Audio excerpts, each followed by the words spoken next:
All right. So just one other thing, and we can wrap this up. So you guys are actually leaving the square back on your way to the fucking pint or the guild hall or wherever you're going to go when a young boy comes running up to Idunn and hands you a scroll, like a roll of piece of God, paper. I thought it was one of my kids. Oh, what a nightmare. Idunn reads the scroll. Okay. The scroll is a letter from your father. And he tells you that, he hopes you're doing well and it's been so long since he's seen you. And he's writing with very sad news that your mother has taken very ill. And he doesn't know that she has much time left on this world, and she wants to see you. I want to just imagine. I suppose you read that to yourself. If you read it out loud, I could just imagine Mahmoud's eyes just get bigger and bigger, like a kid on Christmas morning or something. I'll get the potty favors. Now is the elf city between here and King's Folly, or is it just happen to be closer to King's Folly than? Yeah, King's Folly is kind of between Alandria and the Elven City. Okay. So if Alandria were Seattle, King's Folly would be like Minneapolis, and the Elven City would be like St. Louis, which probably means nothing to Steve. Sorry, Steve. It means nothing to me. Oh, okay. Yeah. Because I suck at geography. Okay. And I'm also from the East Coast. So it's about. So I say it was about like 2.5 months to get to King's Folly. It'd be like another month and a half from there to get to the Elven City. But King's Folly is actually fairly close to the Elven Forest, which the city is like in the middle of. So. Man, this letter came a long fucking way. Yeah. Mm-hmm. Yeah. That's kind of. Like, it took like 3 months for this letter to Stressing. get here. Yeah, that's another thing. The letter is dated and yeah, it's like 3 months old at this point. So and he says, he says, I know it's difficult to travel and you may not be able to, but please, if or when you can, come home and come see us. So yeah, she's gonna mention that to her compatriots, like, so since we're going practically all the way there anyway, can we go to the Elf City too? Yeah. I mean, yes. Sure, I got some to business celebrate there. the death of your mother.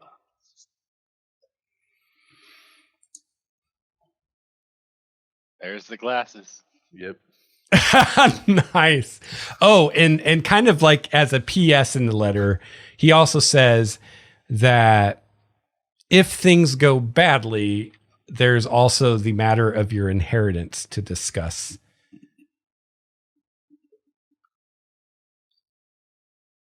Which you have no idea what he's talking about.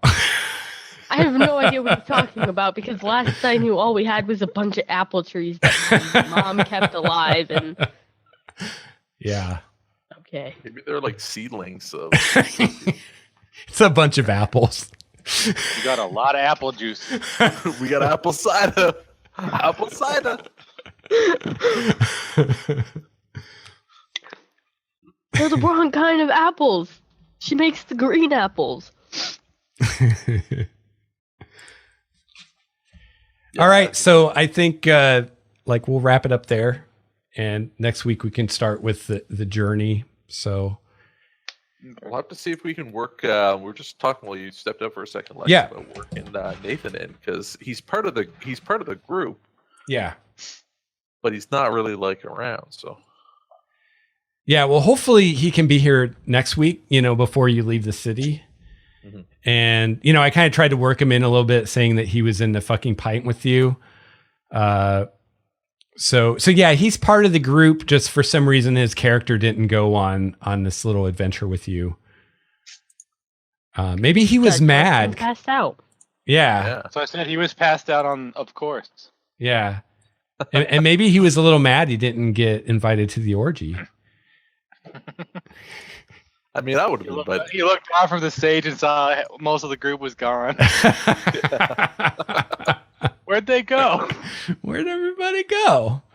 I'm playing for my supper and no one invites me to the orgy. That's not cool.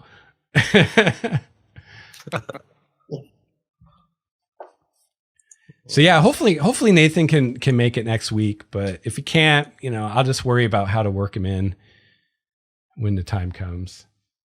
At least he hasn't played the character before, so maybe you'll end up meeting him on the road or something if he can't be here next week. Yeah, you can get him a guild cloak when he gets back. Yeah, or maybe he's the last of like another group. And yeah, it's like it was a fucking disaster. There's probably a lot of those. The Blade Singer went down first. I imagine they have a lot of initiates, but very few survive to be an adventurer. Like, yeah, once you guys are at the point you're at, like, you're kind of the best of the best already, because most groups don't survive like level 2. Yeah. They get in a room full of creatures that just suck their strength out of their chest. Yeah. Yeah, pretty much. Oh man. Yeah, shadows. I feel like we'd be much better equipped to deal with that type of enemy now with like the paladin smites and stuff. Yeah, that was the thing. You guys didn't really have any magical attacks, and the spellcasters were using their spell slots for shield to not get hit. So you didn't even really have many spells flying at them.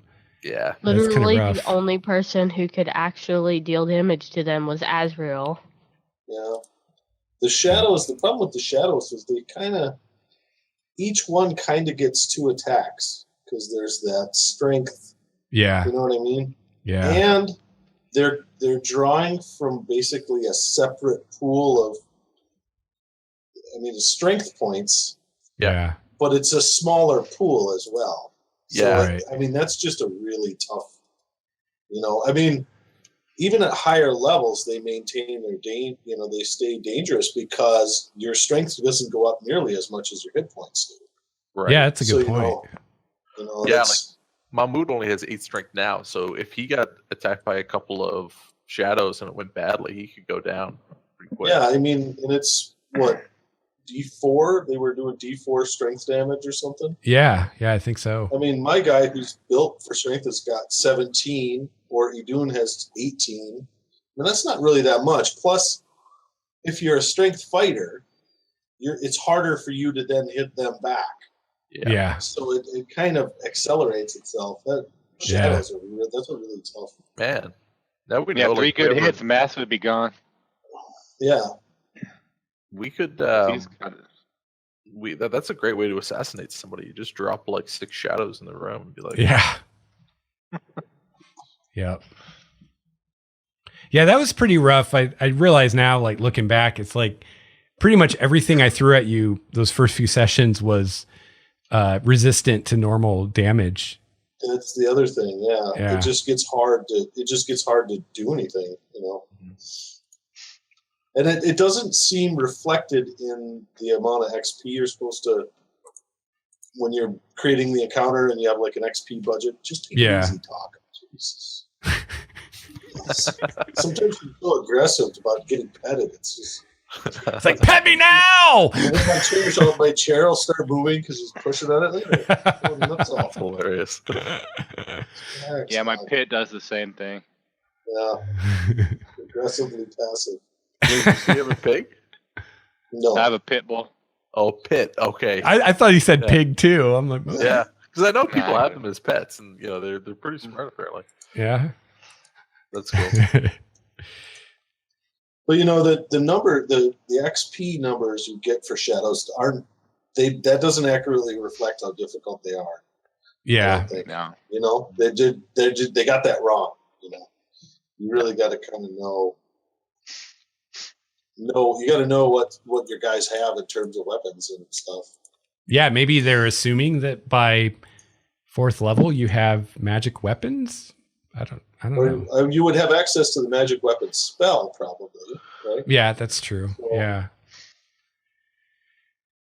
If you had a cleric. And a cleric, yeah. I haven't actually prepared that. Maybe I should look at putting that on the list. Undead. I mean, if you face undead without it, and some kind of cleric or paladin, you're really. I mean, you could probably double how difficult it is. Yeah. I've just noticed that those numbers they're a guide. They're definitely not written. Yeah. Yeah. A lot depends on what you have in the party. Right. If you could drop probably twice as many like regular orcs on somebody, and it's no big deal because everything you're doing is beat the shit out of them. I feel like there's a lot more synergy in this party now. Like what you did with giving the reaction to Chrissy's character who could smite. Yeah, that's going to make a big difference, I think. Yeah. Being able to throw actions at other players on my choice, I think that's going to work well. But that's If cool. I would have thrown Bless up too, because Bless would have been a good. Bless is unbelievably good. That is such a good spell. It's only a D4, but it's all attacks and saving throws. Yeah. I mean, it's really super useful. One thing I really like compared to 3rd edition is, 3rd edition, if I was trying to do what I'm doing now, it's like once you get a certain level, it's like those shadows that are like CR4, I just can't use them anymore. They just wouldn't be a threat. But in this edition, like you were saying, like you could even be like 10th level, and if I throw a bunch of shadows at you, it's still a threat, which is kind of cool. Yeah, they can still connect. Yeah. Or even a bunch of kobolds can be pretty scary, even if you're high level, because they all have pack tactics and you can crank them up fairly easily by giving them better armor and weapons too. Yeah. I mean, you can kind of crank them up if you were facing a pack of kobolds and they all had 18 to 20 armor class. I mean, it's still you're not gonna hit them that much. You'll take some down, but they'll hit you. Yeah. Yeah. Mm-hmm. Well, I was watching Nerdarchy, and I think it was Nate on there said he took zombies and he just gave them splint armor, and they were like ridiculously powerful. Yeah. Tell me more. Maybe I'll need to buy some armor for Tim before we leave. Yeah, because they're that much harder to hit, and then they have the thing where every time you would kill them, they get to make that save, and if they make it, they have 1 hit point, and they don't go down, and they just never go down. Yeah. It's funny. Well, all right, guys, that was fun. Yeah, that was fun. It was Yeah. fun kind of getting the new crew together. Yeah. Mm-hmm. Good time, Joel. Yeah. All right. Well, I'll see you guys next week then. Yeah, next week. Yeah.